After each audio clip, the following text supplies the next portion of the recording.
St. James, Portmore, where you say? Walk through the valley of the shadow of death. DJ, teacher, up top, Sting them like a hubcap. Up Top Podcast. Yo, up top, we say up top. All right. Welcome back, everyone. It's your boy Stemo. And it's your boy Sean Spacely. All right. Thank you for listening to Up Top Podcast, episode 6. This is the championship edition. Yes, sir. Thank you all for tuning on in. Appreciate you. We got some exciting news for you guys, some highlights, some reaction. Just, keeping things up top, we say. Always. And we appreciate again for everyone that took the time to actually watch the last episode of episode 5. That was a great segue for us to go ahead and continue to give you guys the latest news, feedback, sports content. And man, Spacely, man, I must say a lot has happened since the last episode so far. I'm trying to tell you, a lot of champions have been crowned, like some stuff that, we thought was going to go a certain kind of way, but we were glad with the results that we got. Yes. And I mean, I must say, we got to really witness a lot of greatness that was going on in all different sports, when it came to boxing, when it came to basketball in the NBA, when it came to WNBA, when it came to even NHL, and a lot of greatness with athletes that were ready to win now. I must say, they took the opportunity that a lot of people probably wouldn't have done, and as that to win a championship title. And that's going to be able to be cemented for the rest of their lives. So, here at Up Top Podcast, we definitely want to go ahead and get right into it, going into the championship edition of episode 6. And we're going to get right into Mr. 30-0, Mr. Pound for Pound. Oh, man. I mean, the guy is unstoppable right now, Spacey. I must say, he is unstoppable. And what we witnessed these last couple of weeks of him actually dominating again in only 8 rounds it took out of 12. And for him to actually go ahead and say, hey, I am one of the best. I am the face of boxing, if anything. To be able to display his skills again after also being incarcerated for so long, almost over a year and a half, and to come back and just say, hey, I am going to take what's actually mine to retain my title. We don't only talk about none other than Mr. Gervonta Tank Davis, everyone, ladies and gentlemen. Clap for him. In the words of Kendrick Lamar, certified boogeyman. That is what I'm calling Gervonta Davis from now on. That is the certified boogeyman. Do not, I repeat, do not come up against this man talking any kind of noise, because I promise you, he go wah. That'll mess him up. Yo, what he did to Frank Martin proves to you is that every fight that he's ever been in, there's no more argument. He has won them without a doubt with these two right here. No cheating, no underweight, overweight, just pound for pound, ready to take you out. And as we see in the highlights over here, him and Martin were going toe for toe, trying to, give us a fight. This is what we're looking for. As you can see, Frank Martin started off nice. He got his couple solid punches in there. But Tank, like what he does best is what? Tank those hits. He's going to endure until it's time for him to unleash. I don't even think Steve-Mo, I feel like the fight could have lasted longer, but Gervonta Davis said, nah, I got a date with the championship. Yeah, and Spacely, you really made some good points there, especially prior to the knockout that he actually did in round 8.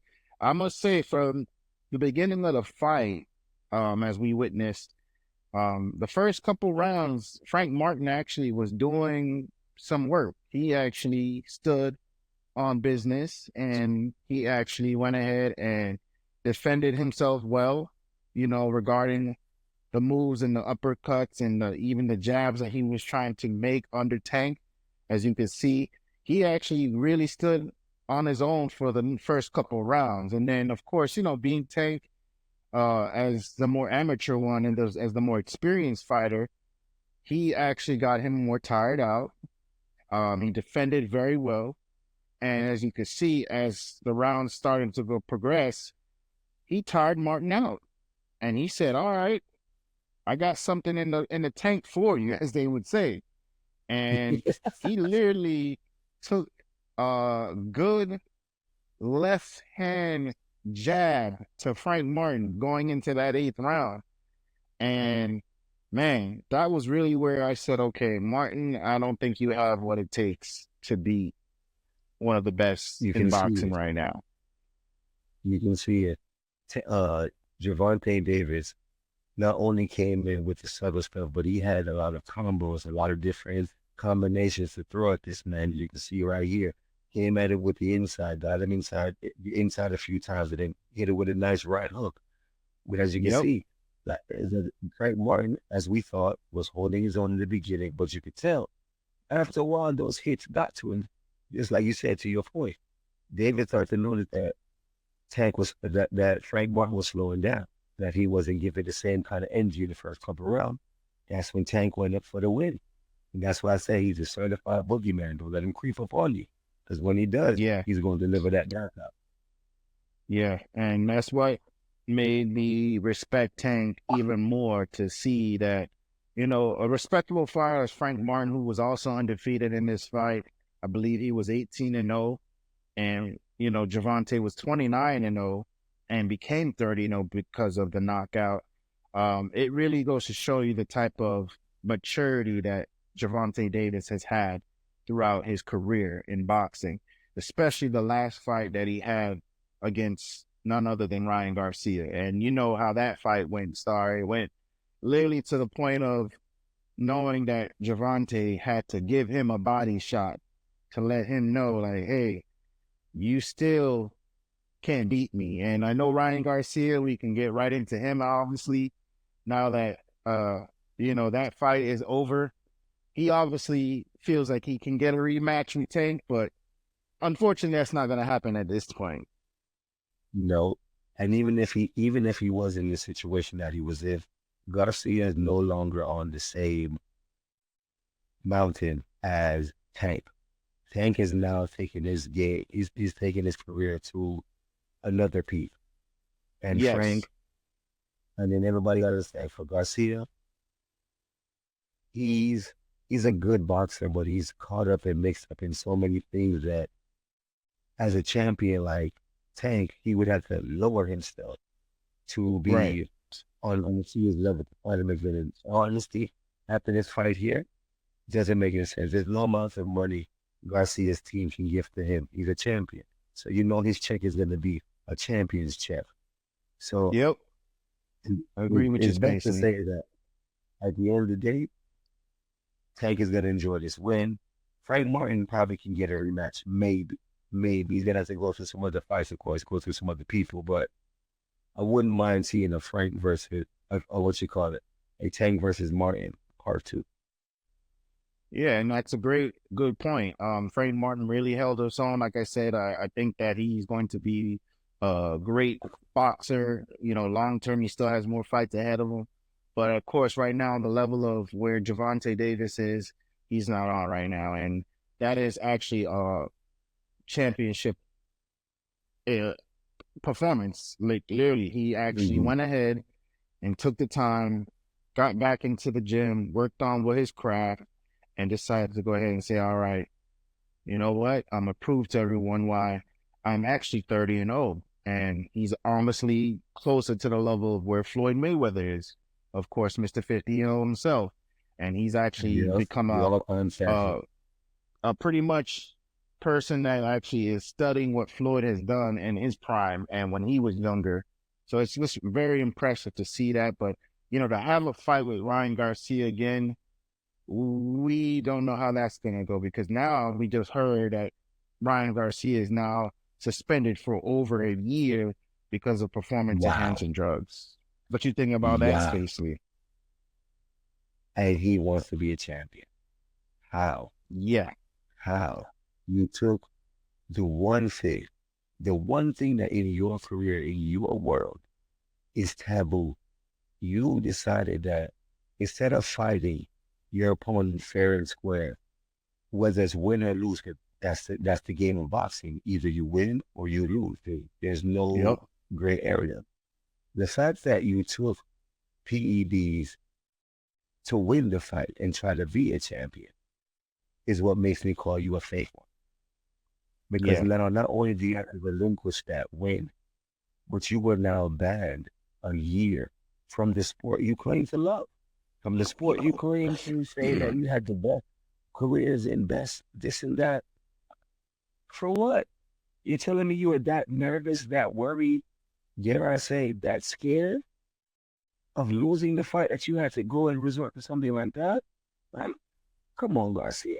We expected better of you. Someone who claims to want to be up here with the champions like Floyd Mayweather, what you call it, Manny Pacquiao, our boy mm-hmm, Tank Davis. You got to understand, PEDs is stupid. So now, yeah, a year later, we're going to forget about you. We're going to forget what you did. And now you got to work even harder again to get back to where we could say, okay, Mr. Garcia is now a champion. correct, correct. So taking his victory away, obviously, that was not something that no one actually expected. He obviously did defeat Devin Haney, and now Devin Haney obviously got back his title and to keep his record undefeated. So it's a huge loss for Garcia. Obviously, he's contemplating retirement. I saw a couple of tweets how he felt like boxing would be good without him, and how he feels like, no one is actually basically covering the fact that I actually didn't take it. So it's a lot of mental issues, I must say, that Garcia is going through. And of course, him obviously supporting Tank at that fight, he was feeling like, oh yeah, I need to get a rematch feeling. But no one right now is going to want to fight Ryan Garcia. I just don't think right now he's in the right headspace. And I think that right now he should just continue to work on his mental and become better than he was before. So maybe he can get that rematch with Tank or one day, or who knows. But at the same time, right now, it's really Gervonta Davis running the face of boxing right now. And I think right now, everyone is going to think, who is he going to fight next? But we want to hear from you guys here at Up Top Podcast. Who do you guys feel like he would want to fight next? Would it be maybe one day Bud Crawford, or Errol Spence Jr.? Who knows? We'll see. These are guys that still will know what it takes to actually become a champion. They're champions on their own selves, but at this point right now, it's all in Gervonta Davis's hands. He is Mr. Knock you out in the 8th round. Yep. So Certified boogie. Yeah, certified boogeyman. So in other news in boxing, we're gonna obviously end this segment here. We're gonna see how this fight really is gonna play out. And I mean, this fight was actually supposed to happen this summer. It really was a fight that really no one actually wanted to see happen, Spacely, but it actually is gonna happen. And it's very impressive to see this man who is a boxing icon, legend, who obviously And will champion himself. be immortalized whenever it's all said and done. But I think he's just doing it for the fun and, of course, for some money. But it's none other than Mr. Mike Iron Tyson. He's going to face off with Jake Paul. And this fight was supposed to happen in July this summer, Spacely. But we had to reschedule it now to November because Mike Tyson is going through a health issue. How do you feel about that? Jake Paul is just looking for clicks and views at this point because it's like, first, you fought a retired MMA fighter and handicapped him, and they gave him extra money for him to fall down. Then you fight a boxer and told the boxer before the match. Yet if he throws the match, he can get extra money as well too. You are trying to go up against one of the greatest champions of all time, and Mr. Mike Iron Tyson, and thinks he's gonna take this seriously. The fact that he scheduled it should let you know that Mike isn't even taking this seriously. Mike is concerned about his health. He's concerned about his future. Yes. He wants to see how long he can live on this earth before it's time for him to go. Jake can throw as much money he can. It really isn't going to change anybody's mind. We're talking about Mike. Mike can go anywhere and somebody will pay him just to sit down and talk for 5 minutes, even if it's crap. Yep. If this fight happens, win or lose, we probably won't care after a while, because the only person that will care is Jake Paul, because Exactly. he needs this. Exactly. Good points, basically. And obviously, Jake Paul is not a champion like how Mike Tyson has become champion after champion, defeating the odds. Of course, wherever he was going through mentally, he still fought his way through, and still today is one of the most respected fighters in our generation today. We grew up, of course, watching Iron Mike Tyson, especially the battle with Holyfield and biting the ear off, the infamous battle. But most importantly, Mike Tyson has been a great man to a lot of boxers that have looked up to him and seeing how the work ethic he had to put in to become a champion. So this fight, like you said, really doesn't mean anything. It's really for Jake Paul. Like you said, clicks of views. He's a famous YouTuber who has been fighting MMA fighters and retired players. And it's just like, all right, now you're wanting to fight one of the great boxers of all time on a stage where a lot of people are going to think, all right, like you beat Iron Mike. Okay, what's next for you? So to me, I personally feel like this fight is just really useless. But of course, to the fans, I know those are fans of Jake Paul and there's fans of Mike Tyson.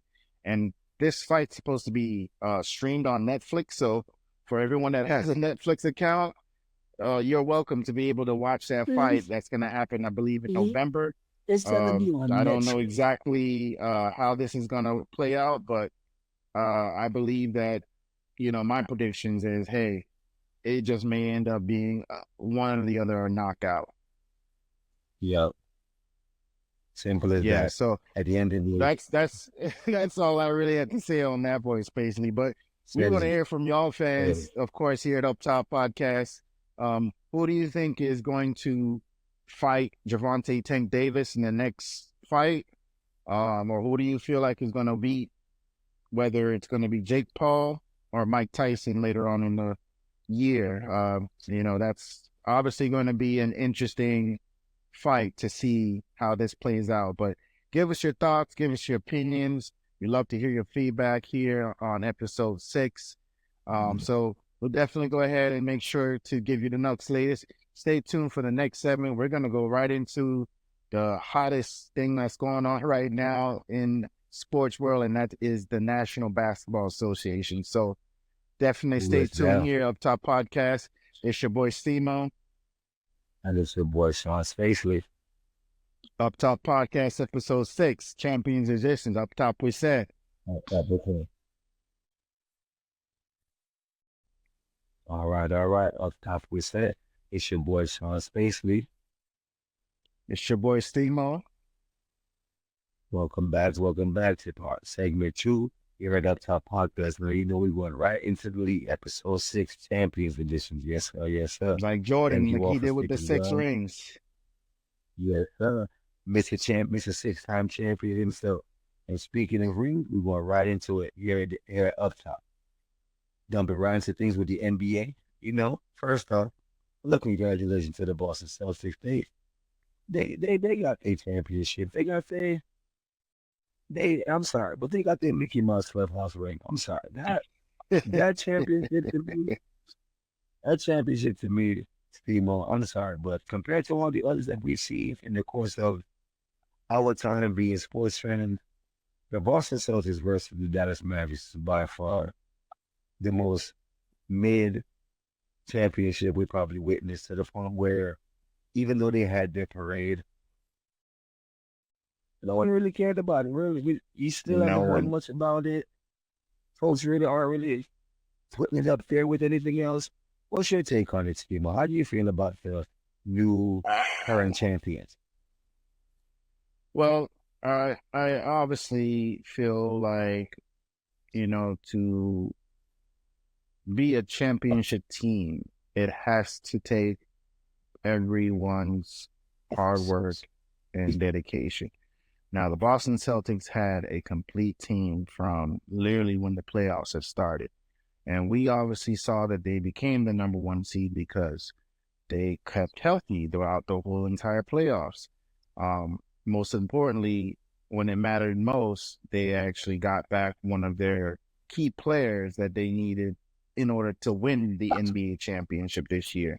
And his name was Kristaps Porzingis, who played phenomenal, obviously, in game one. No one That's it. thought that the unicorn, as they call him, would come literally off the bench and score 20 something points to be able to go ahead and lead them to game one victory, because that was the key piece that they needed to have in order to win.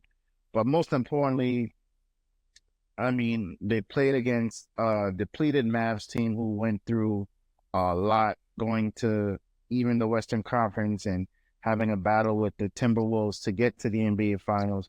And for the Mavs to be able to try to compete with the Celtics, who were more of a stronger team, they had more depth. They actually had a better coaching strategy on how to not only defend Luka Doncic, but also Kyrie Irving.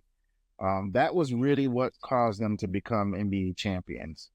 Now, we can always say, hey, if other teams were healthy throughout the playoff run, would the Boston Celtics be champions? My best guess would be no.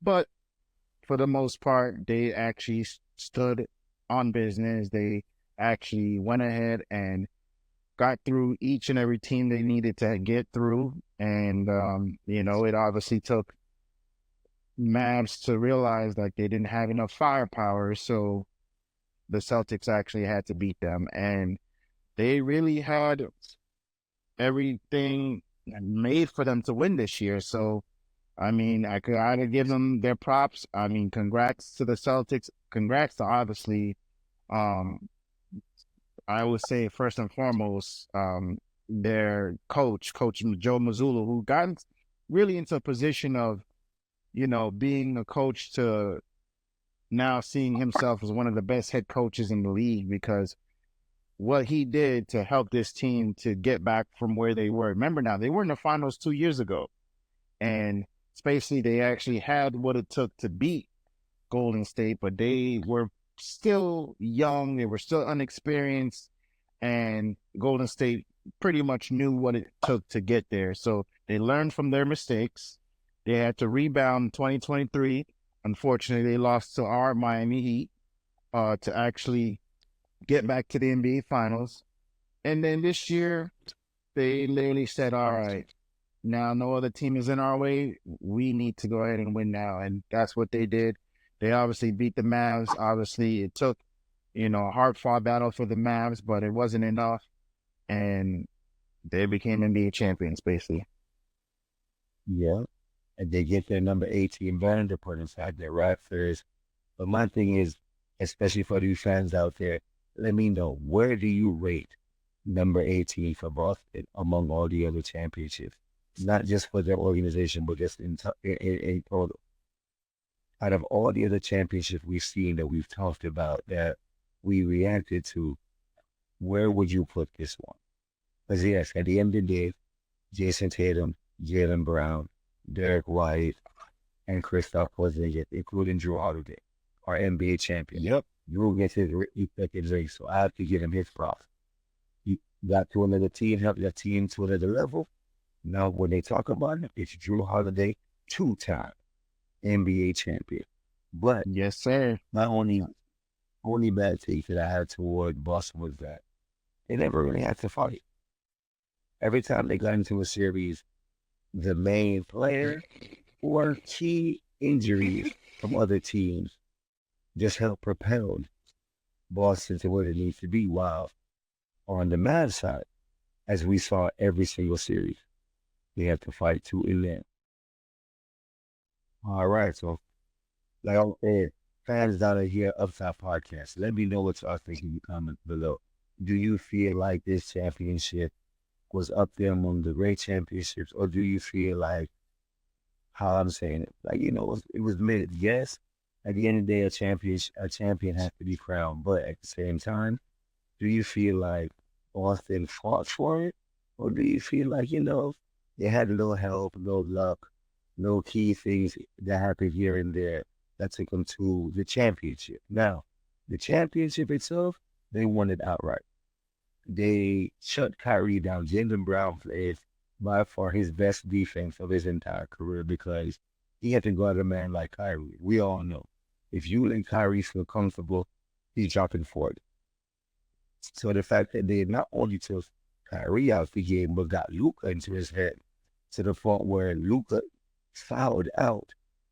We can't tell the last time a player in the NBA Finals fouled out.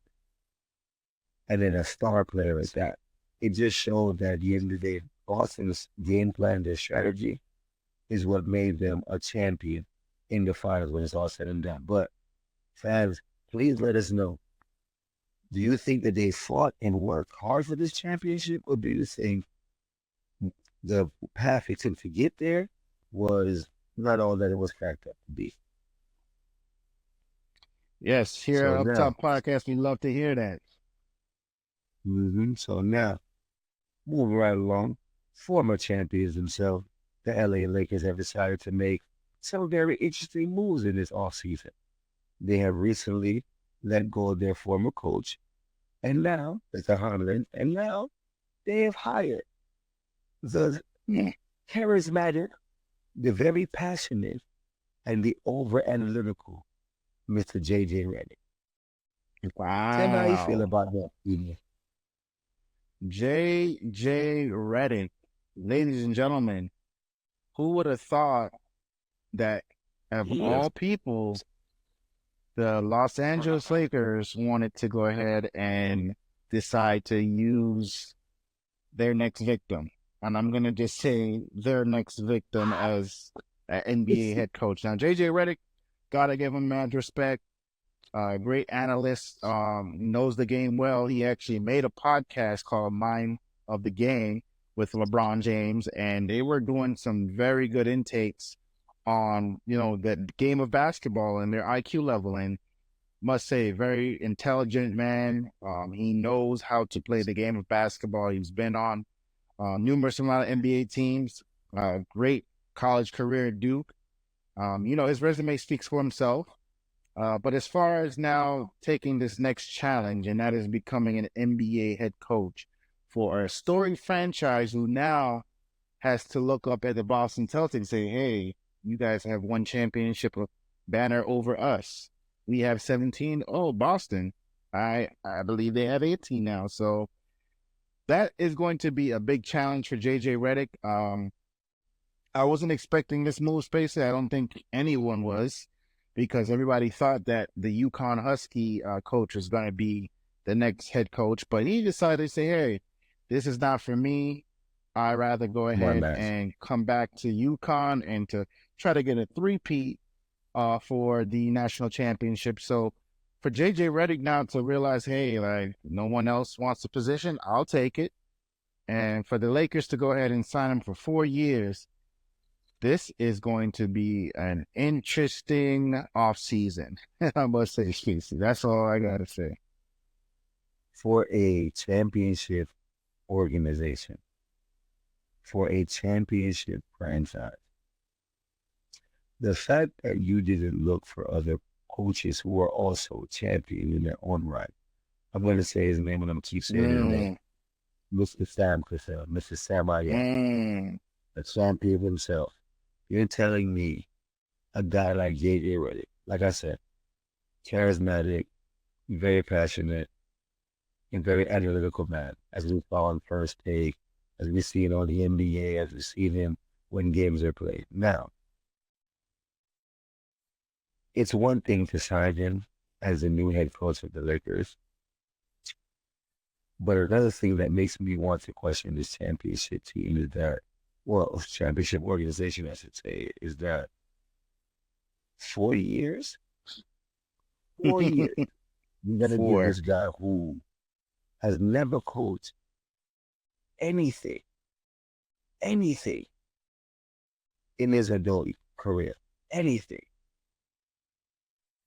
He made a podcast with LeBron, sure, but has not coached, has not been around a group of players, hasn't been around a group of staff and officiating, hasn't been around the referees, Mm-hmm. hasn't been around the clubs and all the other higher ups that he has to meet every single day now that he's the coach. To think that he just decided out the blue, hey, I can be a coach. It makes me question, what are the Lakers to people now? Their job is not that serious anymore. Being the head coach, being one of the faces of the team, is just whoever looks good, we're gonna pick. Because at this point, JJ is gonna spend 4 years doing what? Not making a championship team. It's not going to be the He doesn't know what easiest. he can.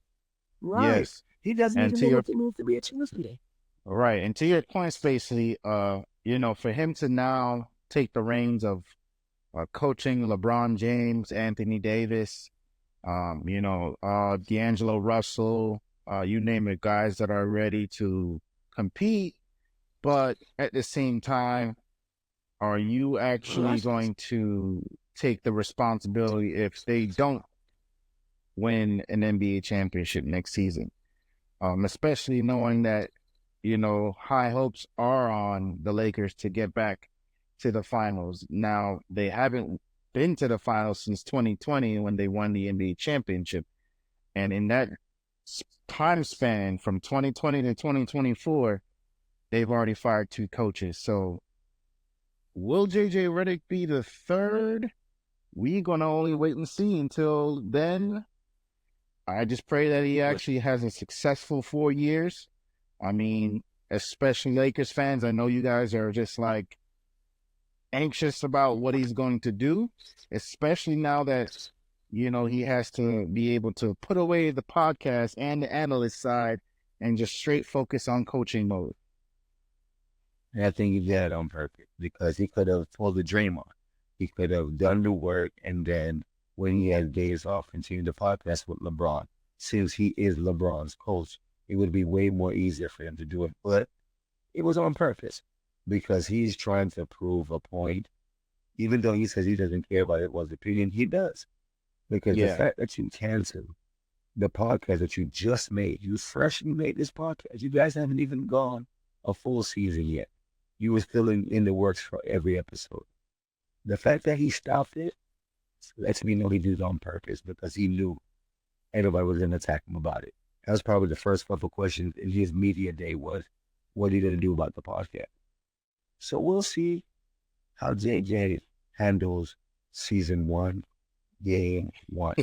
How he's going to handle LeBron's age. How is he going to handle Anthony Davis and being prone to injury? Not to mention all the other different chemistries and quirks of the Lakers franchise. But UpTopFans, what do y'all think? Do you think JJ, in the 4 years that they've given it, will bring the Lakers back to the championship? If so, would they win it or not? Let us know in the comments below because honestly, he might be out the door within 2 years as well, too. Ooh, wow, bold prediction there, Spacey. Very bold prediction. And I know Lakers fans probably don't want to hear that right now. Oof. I totally understand that, but the one thing I'll say, and I'll turn it over to you, Steve Mo, I asked Brooklyn how they felt when they had Steve Nash. Oh, man. And that was not the best fit for Steve Nash whatsoever. To be able to, again, be in that position of having 3 caliber all-star players to be able to try and see how this would fit in your position as a former player, Hall of Famer, and now head coach, to now realizing, hey, you're not even a head coach anymore in the league because of the mistakes and the chemistry that you didn't have with these players. So JJ Redick has a lot to work to do, spacely, and we're just gonna have to wait and see once it's all said and done. When it's, maybe after his first year, hopefully he can bring them back to the NBA Finals. But it's really our championship or bust at this point. So up top fans, y'all let us know in the comments below. Tell us your thoughts and feedback. Did the Lakers actually sign the right guy to get JJ Redick, or who do you think should have actually became the head coach? Let us know your thoughts. Exactly.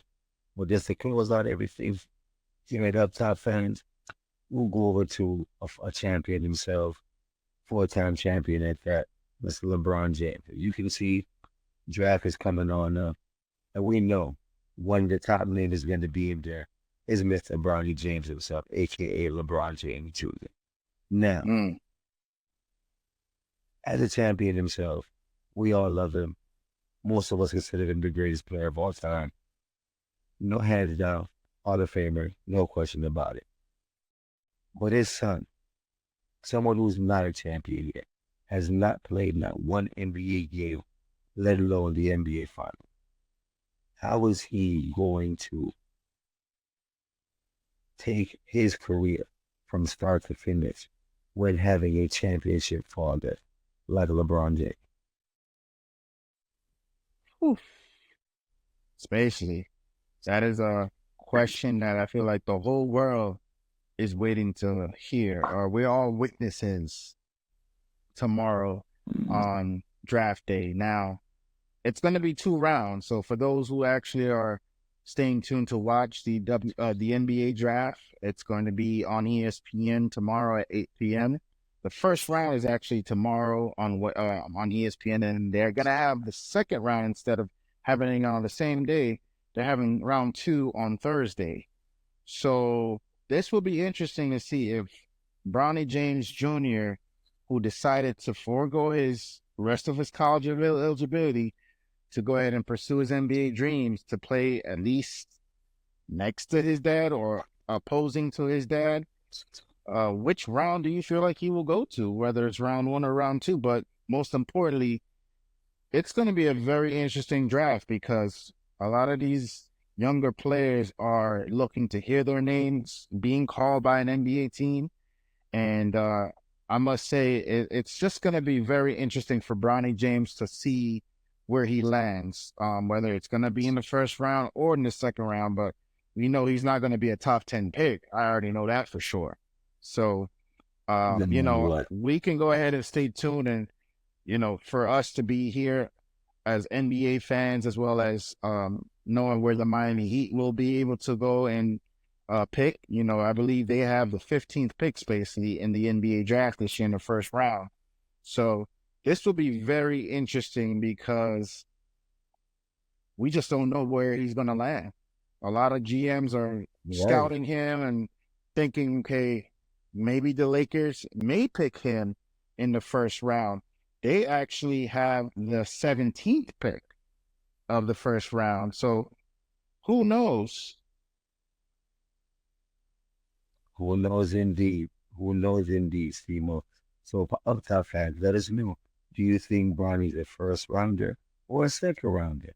And whichever round he is, what pick do you think he will be? Now, for us, the only prediction I might say is, will JJ help select Bronny? Because now that's also another factor we have to try to Mr. JJ Redick, because he is the coach. Is he willing to make this bold draft in his first year? Or will he give us all a surprise that we're not looking for? Let us know in the comments below. We appreciate you guys for tuning in to our segment here at Up Top Podcast, episode 6 for Champion Edition. Be on the lookout. We're going to keep it here with ball, but we're going to turn it over to our women's now. So it seems like they got some interesting things popping over there. Got a champion that they just crowned. Stay tuned here at Up Top Podcast to learn more. It's your boy Sean Spacely. And it's your boy Steve-Mo. Up top was that. Episode 6. Championship edition, y'all. Stay tuned. Up Top Podcast. Welcome back, everyone. Up. Up, Welcome we're back. Thank saying you guys for spinning it. Up top, episode 6. Champions Edition. Yes, sir. Like that man, Mr. 16, he fell. Yes, sir. It's your boy Steamo. And it's your boy, Sean Spacely. All right. So thank you guys for tuning into that last segment of the NBA. And man, a lot of off-season moves are happening right now in the league, but we obviously are looking forward to seeing how it all plays out during the NBA draft, which is beginning tomorrow, which is Wednesday, June 26th at 8 p.m. on ESPN, and also on June 27th, round 2 will begin as well. So we'll see exactly how it goes. But moving on from the NBA, we're going into the women's side of basketball, and that's the WNBA. And here at Up Top Podcast, we definitely have to go ahead and continue to uplift our women for them to actually change the game right now. And it's been impressive what's going on in the WNBA season so far, especially. I'm saying a lot of these teams are really playing hard, showing what it takes, but it's really these rookies that are actually doing their thing too. And we're going to go ahead into them soon. But before we get into them, we want to go ahead and reflect on what just happened, which was the Minnesota Lynx actually beating the New York Liberty to get the Commissioner's Cup of 2024 this year, Spacey. And yes, hand clap for them. The Minnesota Lynx, who actually has Kayla McBride, you name it, Nafisa Collier, against the New York Liberty, against Brianna Stewart, Sabrina Ionescu. They actually went ahead and played lights out to defeat the New York Liberty in order to win their in-game season tournament, as they call it, called the Commissioner's Cup. And these ladies, what I'm looking at, they played team ball, starting off hot from the beginning of the first quarter. I mean, the Lynx actually have a well-developed team.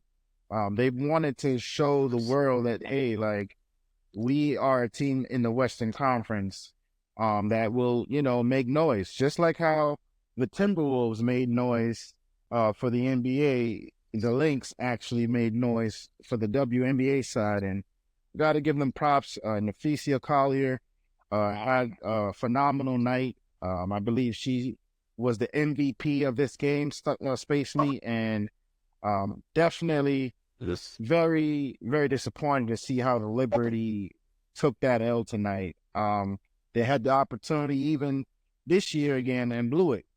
They had a great opportunity last year as well. And, I'm not sure exactly if the New York Liberty is ready to get to that NBA title level like the Las Vegas Aces. So, I mean, as you can see, it's very impressive to witness how now you see the Minnesota Lynx taking that next level into the Commissioner's Cup. So now you can actually go ahead and say to yourself, all right, can the New York Liberty know what it takes to actually win?